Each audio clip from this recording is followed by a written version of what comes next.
Namoonni yeroo dhiyoos gara waldaa kanaatti dabalamtan yoo jiraattan hunduma keessaniif nagaan waaqayyoodhaa daddabalee isiniif haa ta'u.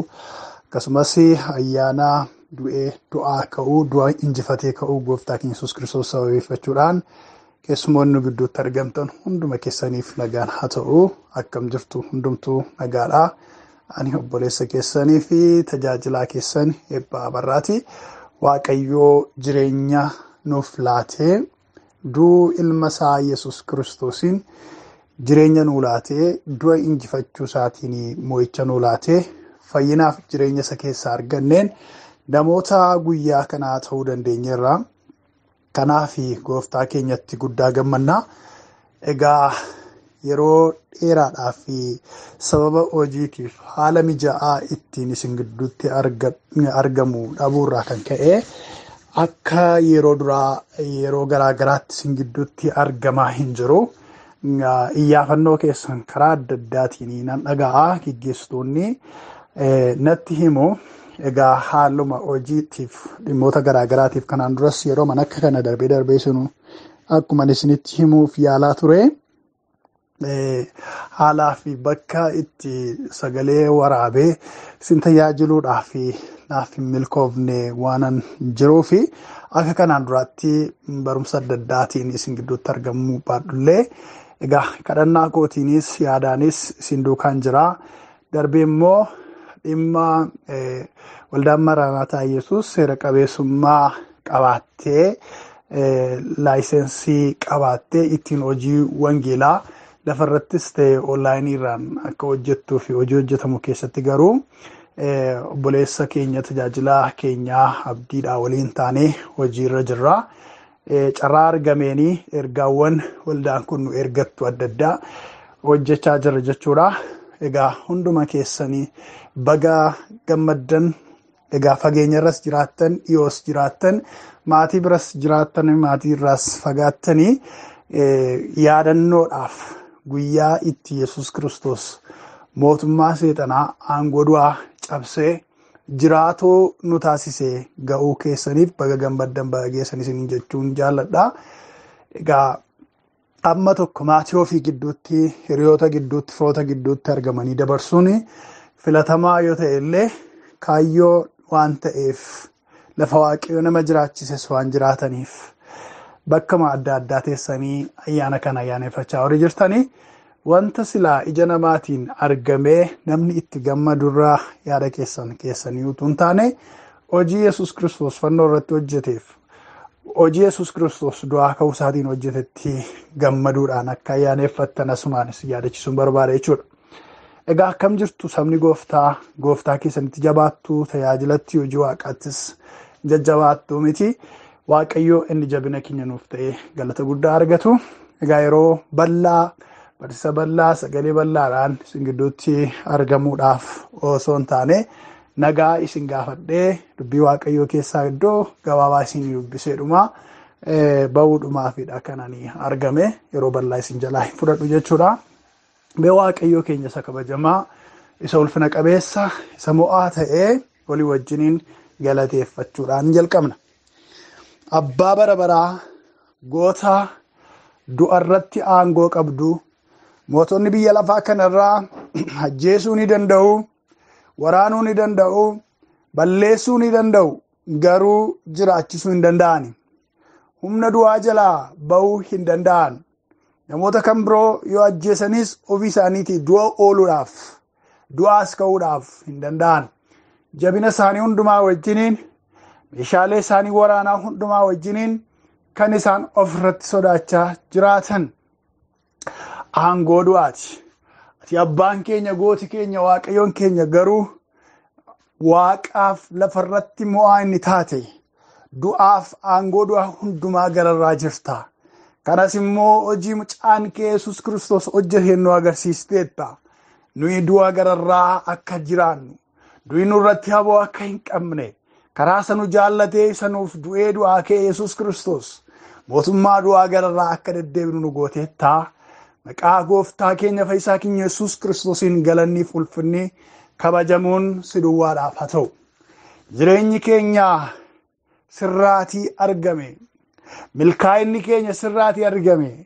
Geggeessaa keenya geggeessaa Waaqayyootiinis nama har'aa taaneerra. Kanaaf galata guddaa siif qabnaa.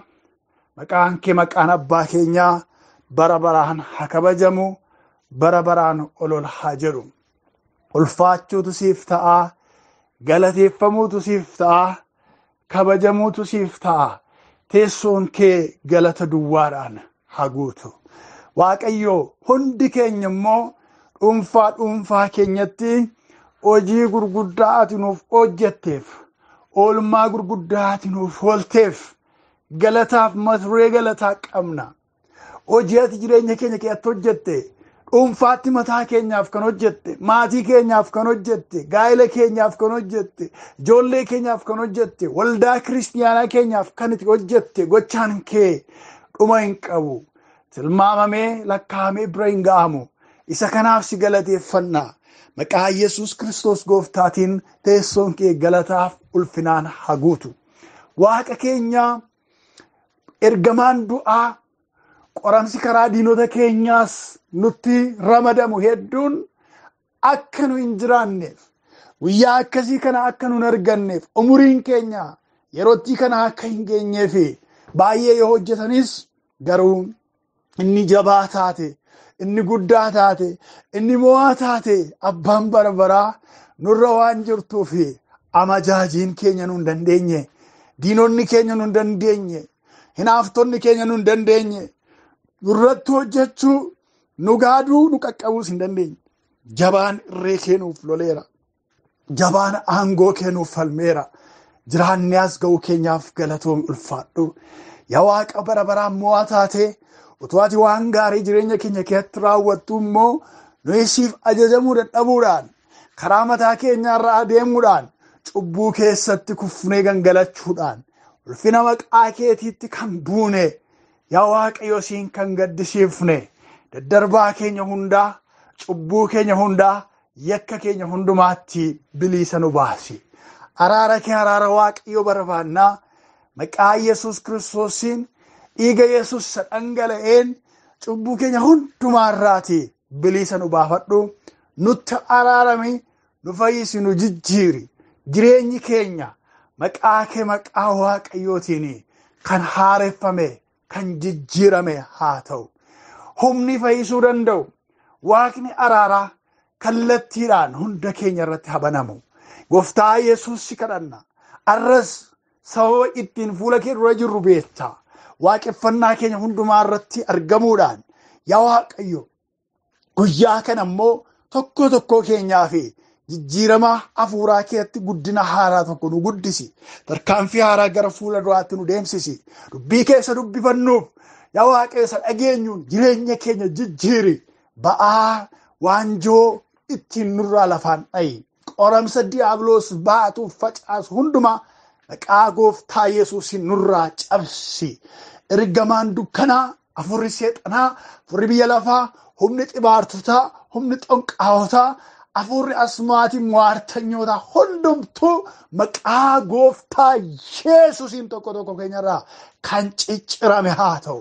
Maqaa Yesuus Kiristoos isa du'a mo'ee ka'eetiin raawwatee jireenya keenya keessaa ergamaan amajaajii bara keenyarraa, karaa keenyarraa, kakuu keenyarraa raawwatee kan ciccirame haa ta'u. Waaqayyo lolaadha. Maqaan isaas Waaqayyoodha jedhamee barreeffamee jira.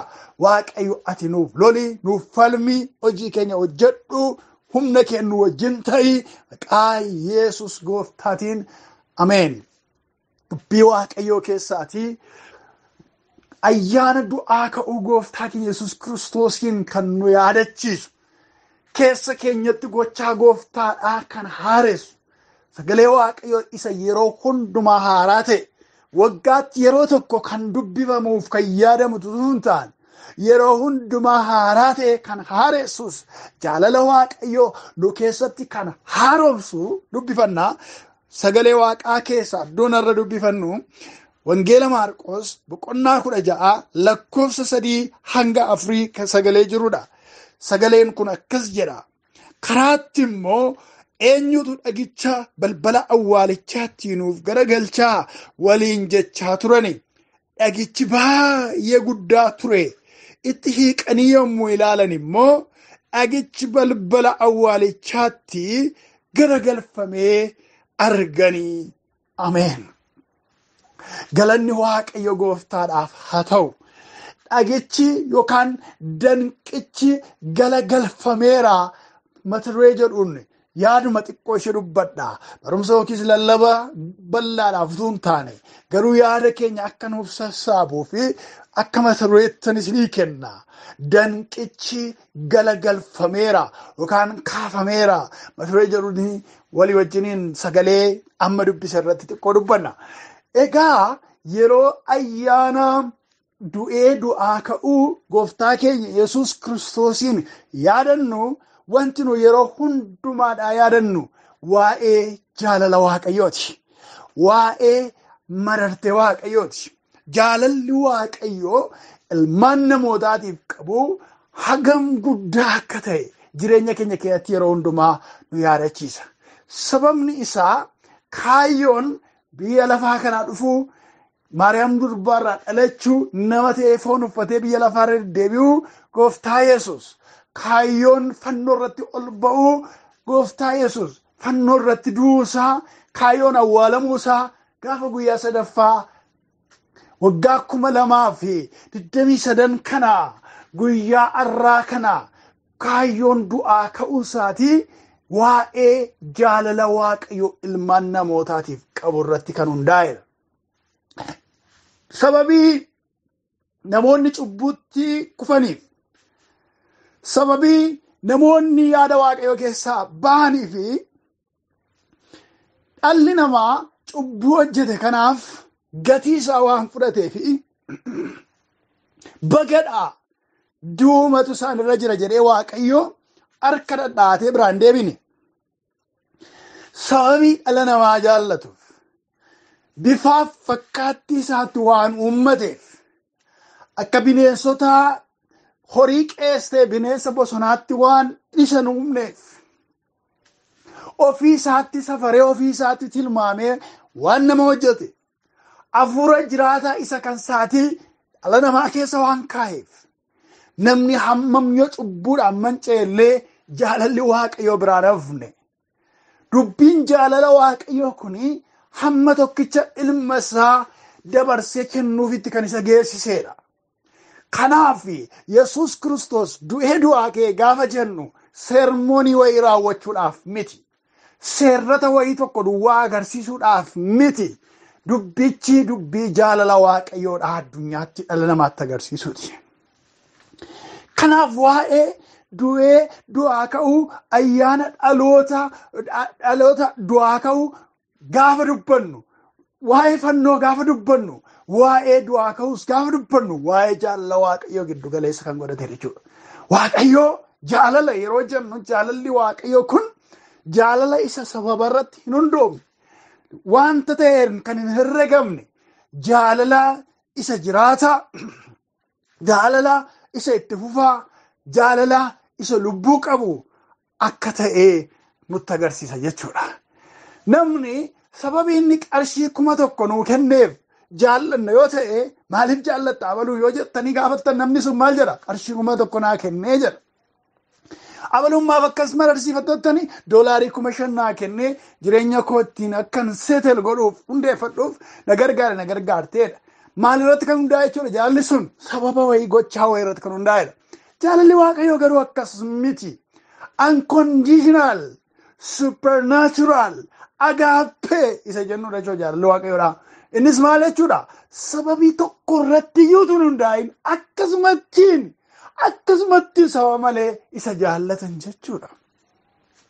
Nama jaallatamuu hin malle, nama onnee ofii banuufiin hin malleef onnee ofii banuu jechuudha. Jaalala haala irratti hin hundoofne yeroo jennu jaalalli Waaqayyoo kun akka kanaadha. Egaa waa'ee du'aa ka'uu irratti waa'ee du'ee du'aa ka'uu Yesuus gaafa yaadannu jaalala waaqayyoo giddu galeessa kan godhateedha jennee hammana edda dubbanne waa'ee kutaa isaa irra dubbifanne kanatti yeroo dhufnu edda Yesuus Kiristoos du'ee awwaalame booddee dubartoonni Yesuus Kiristoosiin duukaa bu'aa turaniif isa tajaajilaa turan maatii keenya jedhanii warri isa abdatan warri aantii keenya jedhanii isa ilaalani reeffa isa awwaalamee jiru dhaqnee dibna sanbati darbeera waan ta'eef guyyaa jalqaba torbanii guyyaa gaafa sanbata guddaa jechuudha akka warra Yihuudootaatti dilbatni kun guyyaa jalqabaati akka nuyi wiixata jennee ilaallutti ilaalu isaan dilbataan bariidhaani reeffa Yesuusiin urgooftuu dibuudhaaf fiigaa turan kaayyoon isaanii kaayyoo Yesuus duukaa itti fufuuti kaayyoon isaanii kaayyoo michuu isaanii du'iituun daangessin reeffa jedhaniitu irraan baqatin awwaalamee yerootti jedhaniitu irraan baqatin kaleessa sanbati yoo isaan daangesse illee guyyaa sanbataatiin gara iddoo awwaalchaa dhaqanii hojii hojjechuun yoo isaaniif hin eeyyamne illee dubbii waaqayyoof ajajamuuf seera Museef ajajamuuf jedhanii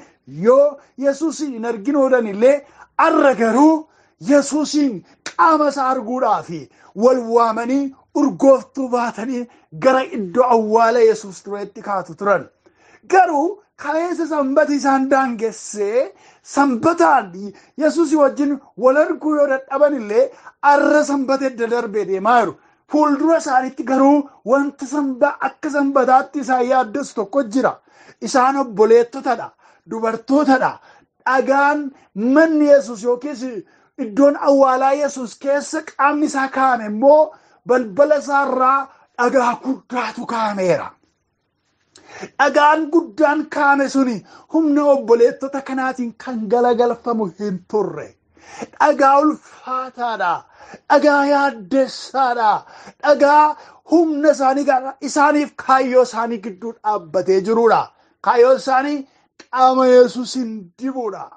Garuu dhagaan hin darbitan jedhu fuula isaanii dura jira.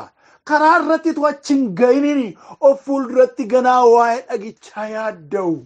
Ganaa of fuulduratti waa'ee dhagichaa dhiphatu. Akkam taana akkamittiin itti baana jechaa waliin dubbachaa deemu.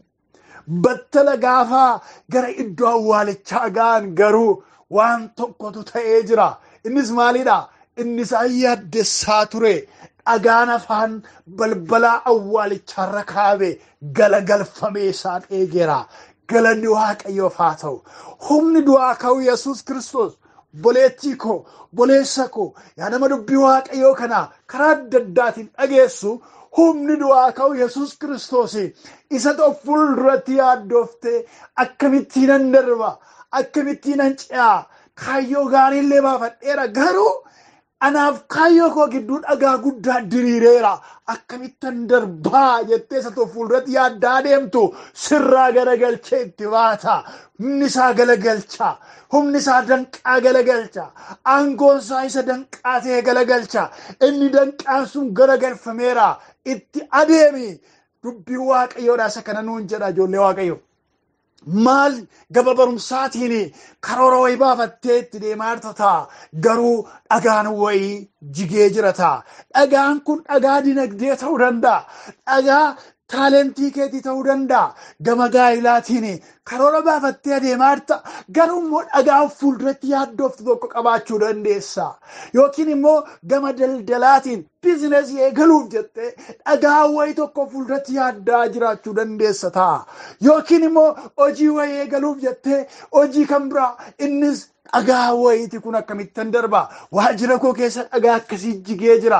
Waldaa koo keessa tajaajila koo irratti dhagaa akkasiitu jigee jira. Seenaa koo keessatti dhagaa akkasii jigeera. Maatii koo gidduutti dhagaa akkasiitu jigee jira. Kan akkamittiin darba jettee kan of fuulduratti ilaalaa jirtu jiraachuu danda'a. Humni du'aa ka'uu Yesuus Kiristoos dubbicha fixeera. Ati itti deemi. Boleessa koo, boleettii koo itti deemi. Isaa galagalee jirutti baata. Isaa jigee jirutti baata. Kaayyoo kee wajjin kallattiidhaan itti baata. Humni du'aa ka'uu Yesuus Kiristoos dhagaanni sodaatu hin jiru. humni du'aa ka'u Yesuus Kiristoos jirminni of fuulduratti sodaatee duubatti deebi'u hin jiru. Hundumaayyuu darbateetu lafaan dheetu nama dabarsa. Biyya lafaa kanarrattis danqaa kan ta'e jireenya mootummaa Waaqayyoo keessa jiraannu keessattis danqaa kan ta'e waan seexanni bulee ka'ee nu fuulduratti diriirsu hundumaa humni du'aa ka'u Yesuus Kiristoos nu dura deemee caccabsa. Affanni qulqullaa'aan maal jedha? Isaanii karra mandarattii keessaa ba'anii in adeemu. Inni cabsee karaa banu isaan dura hin bu'a. Isaan karra mandarattii keessaa ba'anii in adeemu. Mootiin isaanii isaan dura jira. Isaan irra jira jedha. Sababiin isaa inni cabsee karaa banu isaan dura waan jiruuf. Inni cabsee karaa banu Waaqayyoon keenya nu fuuldura waan jiruufi haalli baraa nu yaaddessu, doorsisi diinotaa nu yaaddessu, haalli dinagdee nu yaaddessu, haalli barnootaa nu yaaddessu, haalli hojii nu yaaddessu, haalli tajaajilaa nu yaaddessu. Guyyaan yoo dukkanaa'e ifa bara baraa qabna. Haalli yoo bitaachee abbaa mirgaa isa ta'e Yesuus Kiristoosiin qabna. Haalli biyya lafaa kanaa nu yaaddessu, haalli bara dhufu nu yaaddessu, inni lafarraa nu yaaddessu, inni waaqarraa nu yaaddessu. Karaa hundumaatiin gargaaree inni gaarii itti baasu Yesuus nu dura bu'ee jira. Maqaan isaa bara hamma bara baraatti haa kabajamu. Danqaan sun galagalfameera. Danqaan sun jigeera. Danqaan sun fuudhameera. Furguggifameera. Darbatameera. Akka gaaraatti of fuulduratti hin ilaalin. Akka gaaraatti of fuulduratti hin yaadda'in. Ulfina inni fudhachuu isaaf hin malle isaaf hin kennin. Haala keef hin sagadin. Haala keef hin waaqessin. Haalati guddaa gootee ilaaltu sana Yesuus Kiristoos humna isaa keessaa fuudheera. Gaara guddaadha, jirma guddaadha isatti jettee ilaaltu. Akka fiinyaatti si fuulduraa darbateera. Kun immoo dubbii Waaqayyo waan ta'eef dhugaadha. Galanni Waaqayyoo keenyaaf haa ta'u. Maal jedhe Kaalebi? Gaafa warra Anaaqotaa ibsu, warra Anaaqota jedhaman humni isaanii jabaa, hojjaan isaanii dhedheeraa, lolatti beekamoo warra ta'an namoonni kan biraan yeroo bira dhaabbatan ani quruphisan fakkaadha, isaan na caalaa dheeroodha kan dhugaa ba'an ibsana. Yeroo waa isaanii ibsu maal jedhe Kaalebi? Isaan irraa ulfinni isaanii sokkeera. Nu wajjiniin garuu Waaqayyo gooftaa maccaatu jira. Akkuma buddeen keenyaatti alaanfannee isaanii nyaanna. Maal godheera? Ulfinni isaanii maal irraa ta'eera? Irraa sokkeera. Kaleessa sodaatamaa turan. Anaaqota yeroo jedhamu hoduu isaanii fagootti dhaga'ama. Lola beeku hojjaan isaanii dhedheeroodha jedhama. Garuu Kaaleeb akkamittiin arge? Iyyaasuuf Kaaleeb akkamittiin hubatan jarreen sana? Humna irraa sokkee jira. Ulfina irraa sokkee jira. Qafooma isaanii dhadhaabata. Duwwaama isaanii dhadhaabata. Nu wajjin garuu Waaqayyootu jira. Wanti fuuldura keetti ilaaltee zinnaa isaa dhageesse, hoduu isaa dhageesse, kaleessa nama baay'ee nyaatee kan barte, kaleessa nama baay'ee liqimsee kan barte, atis kan beektu, namnis kan beeku, kan dhugaa ba'eef diina jabaadha, humna jabaa qaba kan jedhameef. Arraa karaa kee duratti karaadhaaf sitti dhufaa kan jiru kan of fuulduratti yaaddoftu yoo jiraate ulfina isaa gooftaan irraa kaaseera.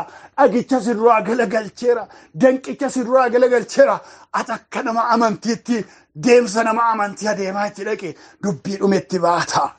Kun immoo kan hojjetu maalidha? Sababii ati maal taateef miti. Sababii ati qomoo gaariirraa dhalatteef miti yookiin immoo maatii sooressaaf beekamaa barate gidduutti dhalatteef tun taane sababii humna du'aa ka'u Yesuus Kiristoosiin lammaffaa dhalatteefi sababii humni du'aa ka'u Yesuus adda keerra jiruufidha. Wanti nama yaaddeessu si yaaddeessu, wanti nama sodaachisu si sodaachisu, wanti nama dhiphisu si dhiphisu, wanti nama baay'ee nyaate si nyaachuu hin danda'u. Leenci kaleessaa nama baay'ee lanfatee nyaatu gaafa Daani'el dhaqee nyaachuu hin dandeenye. Iddoo hammatanii bulaniif qorra itti ba'an isaaf ta'e. Abiddi kaleessa nama gubee bare. Dargaggoonni Waaqayyoon amanatan keessatti darbatamanii isaanii gubuu hin dandeenye. Leenci saafilli lolatti beekamaanii Samsoon harkatti akka uffataatti ciccirame booddee immoo waan keessaa nyaati argamu ta'e. Sababii maal ta'eefi sababii Waaqayyo wajjin jiruufidha. Abiddi biddumadha. Inuma nama guba akka nama gubuus agarsiiseera. Leencuma nama nyaata akka nama nyaatus agarsiiseera. Garuu maalidha? sababii waaqayyo wajjin jiru sababii waaqayyo dursee seeneef sababii waaqayyo dura darbee jiruufi irratti hojjechuu hin dandeenye waa'ee waan kamiiyyuu dhageessee garaan kee hin raafamin ati humna du'aa ka'u Yesuus Kiristoosiin labsaa adeemi Yesuus du'aa ka'eera jechaa adeemi humni du'aa ka'u Yesuus Kiristoos irratti hojjetu tokkoyyuu hin jiru jechaa adeemi dubbii dhumetti baata Yesuus bara baraan gooftaadha yaaddeen waa'ee iddoo hojii kee yaaddeen waa'ee waajjira kee yaaddeen waa'ee barnoota kee yaaddeen waa'ee hojii kee yaaddeen waa'ee karoora kee yaaddeen waa'ee gaa'ela kee yaaddeen waa'ee ijoollee kee yaaddeen waa'ee waldaa kee of fuulduratti humna du'aa ka'u Yesuus Kiristoos ilaalaa deemi moo'icha guurtee deemta boojuu guurtee deemta Yesuus Kiristoos kan hojjechuudhaaf teessoo isaarra jira du'a iddootti lafatti dabalee ka'eera humni si sodaachisu hin jiru danqaan sun galagalfameera danqaan sun kaafameera galanni waaqayyoof haa ta'u dubbii isa dhageenya kana waaqayyo nuuf haa eebbisu waaqayyoon olii wajjin galateeffannee xumurra ameen ameen ameen ameen ameen haleluuyaa bara baraan galanni siif haa ta'u waaqayyo keenya dubbii keessa jiraataa jireenya of keessaa qabu kanaanii waan jireenya keenya haaressiteef jajjabeessiteef si galateeffannaa teessoon kee galata duwwaa haa coccobsu rakkisaa keenya irratti waan dubbatteef sodaachisaa keenya irratti waan sodaachifteef akka nu wajjin hin jirtu waan mirkaneessiteef waa'ee sagalee kee dhufe kanaaf bara hamma bara baraatti galanni kan kee duwwaa haa ta'u inni danqaan sun kaafameera galagalfameera waan nuun jetteef galanni siif haa ta'u iyyee dubbii galagalchuu itti beektaati Mordekaayiif dubbii galagalchite guyyaa badiisa isaaniif eegame guyyaa du'a isaaniif eegame guyyaa salphina isaaniif eegame guyyaa moo'icha isaanii guyyaa milkaa'uu isaanii guyyaa ijaaba'uu